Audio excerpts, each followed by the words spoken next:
amagó con retroceder, pero la cotización del dólar blue o paralelo en Argentina parece no tener techo. La moneda estadounidense cerró 33 pesos más cara que ayer, a 495 pesos argentinos por dólar. Apenas si hubo unas horas de alivio cuando apareció el ministro de Economía Sergio Massa, quien anunció conversaciones con el Fondo Monetario Internacional para rediscutir el programa de pago de deuda y los desembolsos y la utilización de agencias del gobierno para investigar presuntas operaciones de lavado de dinero vinculadas a los dólares del mercado informal.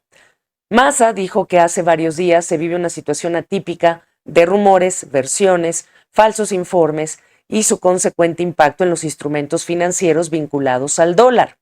Lo cierto es que más allá de las acusaciones del gobierno, entre los analistas hay mucha preocupación por lo que serán los próximos datos de la inflación, que ya supera el 104% anual. Charlé más temprano de todos estos temas con Claudio Suchovicki. Muy difícil de explicar. Es más, esta sonrisa está dibujada porque fue un día muy difícil en Argentina, en una semana muy difícil, en un año muy difícil, en muchos años que vienen muy difíciles. Cuando uno habla de una cotización de un mercado, no habla solo del presente, sino de las expectativas de futuro. Y creo que ahí está concentrado parte del problema.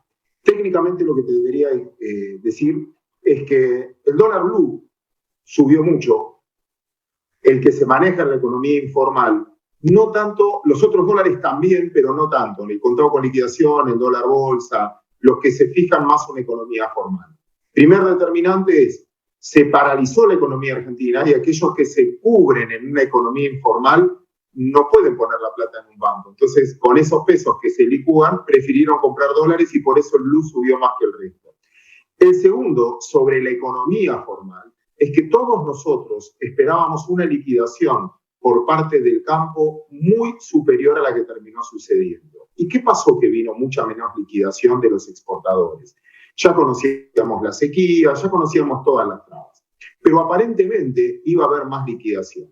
Pero la propia suba del dólar desalienta a que liquiden a un dólar inferior porque aumentó la brecha. Ejemplo, el gobierno ofreció pagarle 300 cuando un dólar oficial valía 200, cuando el dólar la semana pasada, exactamente la semana pasada, valía 396, 400 pesos. Ahí tenía lógica. Ahora que está por encima de los 485, 490 pesos, perdió la lógica. Entonces no liquida.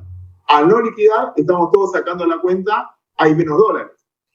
Y cierro con esto, Gaby. Finalmente desnuda, que cuando estás mirando en estos detalles, en estas monedas, el problema es mucho mayor, porque es como que estás rascando en una olla, como que estás tratando de sacar cosas donde queda poco. Y creo que eso debilita más la posición política y la capacidad de reacción del gobierno. Y ahí termino mi la pregunta obvia, básica, si quieres, es ¿qué lo estabiliza? ¿Qué lo para? ¿Qué lo frena de momento? Y digo momento porque en medio de esta carrera ya político-electoral, de estas condiciones económicas, de esta incertidumbre y desconfianza, pues hay que pensar en valles en donde se estabilice ese tipo de cambio. ¿Qué va a pasar?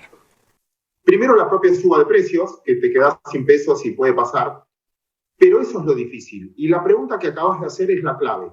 Esa es la desesperanza, porque vos no, ¿qué medidas pueden hacer? ¿Qué puede decir, por ejemplo, el fondo acaba de decir que está negociando con la Argentina para ver cómo enfrentar esta situación? Pero de cualquier parte de dinero que están hablando es muy poco con respecto a lo que se necesita.